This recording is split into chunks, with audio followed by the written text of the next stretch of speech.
Yeah, firstly, I'd like to wish him a very happy birthday and, congratulations on an awesome career.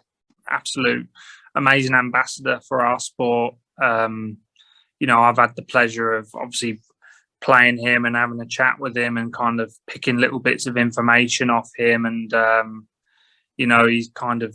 he's done it in his own way, which has made him a complete legend on and off the table. He was actually booked in for an exhibition at the Derngate Snooker Club in Northampton, which is obviously my sort of area. I was sort of put in the mix to play a frame with him. And my mum, she was, bless her, she was at work and she just overran. And we just got to the exhibition too late and I'd missed my frame to play Jimmy. So, I still managed to watch a few frames. I actually think Ben Wollaston was there. I think I remember seeing him have a frame with Jimmy. But yeah, it's still awesome. Still had a chat with him afterwards. I think he signed my snooker case at the time. So, sort of fond-ish memories. It would have been great to have played him. One thing that happened sort of early on in my career, I remember, I think we were traveling, might have been coming back from like either Poland or Germany. It was one of the PTC events that we had at the time. And it was my first year on tour. And my mum actually travelled out with me.